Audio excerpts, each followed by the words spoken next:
ishte marrëdhënie ndërkombëtare shumë gabim në aspektin parimor dhe moral, por Shqipëria s'ka çfarë bën, domethënë. Edhe Turqia që është një vend më i madh, në një farë mënyrë nuk ka çfarë bën, sepse nuk i vjen kurrë se si mund të ndryshojnë gjërat kundër interesave të saj.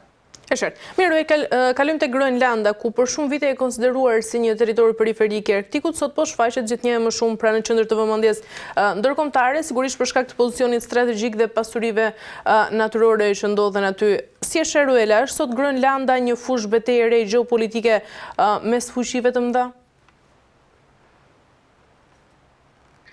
Mendoj që po, unë do të bëj një korrigjim të vogël. Në fakt, Groenlanda tani po paraqitet në sytë tanë si një zonë me rëndësi të madhe dhe për cilën mund të luftohet, por për mbi 100 vite presidentët amerikanë e kanë pasur syrin ke Groenlanda si një territor me rëndësi të madhe strategjike. Tani kjo është arsyeja pse në fakt aktualisht edhe Bashkuara e Amerikës dhe Danimarka kanë një marrëveshje për çështjen e Groenlandës që i jep Shtetet e Bashkuara të Amerikës akses të pakontrolluar mbi Groenlandën. Pra aktualisht Groenlanda është pjesë është ishull autonom brenda mbretërisë së Danimarkës, por Shtetet e Bashkuara të Amerikës kanë de facto akses te gjithë burimet e Groenlandës, mund ta përdorin ushtarakisht sa herë të duan për këtë arsye. Për shkak se në fakt Trumpi ka të drejtë kur thotë që është vitale për sigurinë kombëtare e Shtetet e Bashkuara të Amerikës. Kjo është arsye pse ka një marrëveshje. Dhe kjo është pikërisht arsyeja pse nuk ka nevojë që Shtetet e Bashkuara të Amerikës të pushtojnë Groenlandën, sepse kanë tani më në kontroll.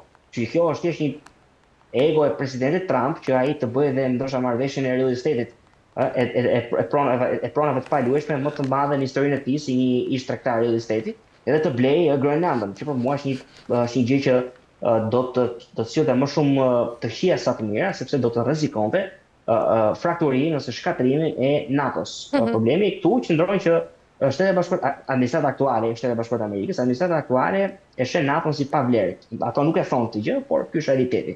E sheh NATO-n si një organizatë që nuk i bën asgjë, nuk i bën mirë Amerikës, ndërkohë që edhe pse pa Amerikën nuk do kishte NATO, padyshim, Shtetet e Bashkuara të Amerikës përfitojnë nga mbrojtja kolektive që ofron NATO sidoqoftë. Dhe të mos harrojmë që në vitin 2001, kur Shtetet e Bashkuara të Amerikës pushton Afganistanin mbas luftës që Kongresi Amerikan i shpalli Al-Qaedës, mbas sulmeve të 11 shtatorit, ti ke pas ushtar nga të gjithë vendet e botës, duke përfshirë Shqipërinë, Poloninë, të gjithë vendet e NATO-s, ndjesë tash botës, të cilët kanë luftuar pranë ushtarëve amerikanë për të mposhtur Al-Qaedën dhe për të shëruar Afganistanin nga Al-Qaeda dhe nga talibanët dhe kanë humbur dhe jetën. Pra, nocioni që Shtetet e Bashkuara të Amerikës nuk përfitojnë nga NATO dhe që nuk ka rëndësi nëse shkatërrohet NATO apo jo, ose ne na duhet Groenlanda më shumë se NATO, është absurditet. E qartë, Ruel, ndërkaq marrëdhëniet mes SBA-s dhe Europës janë përballur me tensione të reja, veçanërisht pra në çështjet që lidhen sigurisht me Groenlandën, por dhe interesat ekonomike dhe strategjike atje. Sa real është rreziku, Ruel, që këto përplasje të kthehen në një krizë të hapur transatlantike? Unë mendoj që i janë kthyer në një krizë të hapur transatlantike. Nuk është më rrezik, është realitet. Domethënë, po të shikojmë pak të mesazhet që presidenti Trump ka shkëmbyer me liderët e Danimarkës dhe Norvegjisë, që janë çuar ambasadorëve të këtyre vendeve në DC. Pra, me që ju nuk më dhatë çmimin Nobel të paqes, unë tani nuk mendoj më për paqen. Mesazhet që Trump ka shkëmbyer me Emmanuel Macron dhe me Mark Rutte, ku ata në një farë mënyrë i lëpien, i thonë ke bërë një punë shumë mirë me Iranin, me Sirinë, e mendon shumë mirë NATO-n, por të pjesën e Groenlandës nuk arrin dot ta kuptojmë. Fakti që Kanadaja pas disa vitesh, domethënë që pa precedent, nënshkruar një marrëveshje të marrëdhënieve strategjike me Kinën komuniste, sepse nuk sheh më Rusinë si rrezik apo nuk sheh më Kinën si rrezik, por se sheh Shtetet e Bashkuara. Që në fakt edhe në poshtë vetë qëllimin e doktrinës Monroe, se Trumpi tha unë rrëzoha Maduron se aty kishte influencë kineze. Në kohë kur tani me këto veprimet e tij ai ka influencën kineze si në Kanada. Pra dhe për të mos folur pastaj për faktin që Alexander Stubb, që është kryeministri i Finlandës, të delë për herë të parë nuk të flet për një rend liberal, por të flet për value-based realism, pra realizëm i bazuar në vlera, që është një miksim, një hibridizim i shkollës liberale dhe shkollës realiste, por të gjitha këto në një farë mënyrë fut pas edhe faktin që dje në Davos Howard Lutnick, që është sekretari i Tregtisë së Bashkuara të Amerikës, e tha qartë që globalizmi ka dështuar, që është çmenduri edhe në vetvete, është komplet tezë idioteske, se sipas ka, domethënë arsye se unë po futem në linjë sot me tyr se nga këtu ku jam, është se globalizmi ka bërë të mundur këtë gjë. në gjithë atë temë tjetër, por të gjithë tona tregojnë që ka një çarje, ka një krisje të madhe brenda perëndimit kolektiv ose asaj që quhen organizatës transatlantike. Ndërkaq Roel, a mendon se tashmë edhe Rusia bëj përdor këtë situatë për të dobësuar dhe unitetin euroatlantik? Po sigurisht është domethënë çdo mend që Putini është shumë i gëzuar tani. Shumë i gëzuar sepse administrata amerikane bie dakord me të në Ukrainë. Ai thjesht po vazhdon të avancojë të marrë territor sa më shumë sepse do vi një moment që prapë ai do tolerohet, do marrë një marrëveshje të mirë, kështu që mund të vijojë të luftojë të marrë sa më shumë territor, ta vë veten në një pozitë më të favorshme. Dhe pse jo, në një moment të thojë që unë tani kam të drejtë ta kollaboroj gjithë Ukrainën dhe amerikanët ja japin administrata aktuale. Nga ana tjetër kuptohet që Rusia ka për qëllim dominimin e Evropës. Evropa nuk është më sferë influencë amerikane. Amerikanët duan hemisferën perëndimore dhe linjën e mesme. Europën mund t'ia lënë dhe Turqisë dhe ndjes Rusisë. Dhe në këtë kuadër Bashkimi Evropian është shumë i friksuar, se Bashkimi Evropian është hegemoni i Europës. Nuk mund të jetë Rusia hegemoni i Europës. Dhe këtu ka një përplasje. Dhe Putini e ka shumë kollaj të sulmojë vende europiane në momentin kur Shtetet Bashkuara të Amerikës janë jashtë NATO-s, ose kur NATO është një organizatë funksionale. E ka shumë kollaj të sulmojë vendet europiane ose të polarizojë ato, të përçajë ato në momentin kur në një farë mënyrë brenda kontinentit ka qasje të ndryshme në raport me politikën e jashtme, domethënë ti ke edhe ekstremin e djathtë, edhe ekstremin e majtë.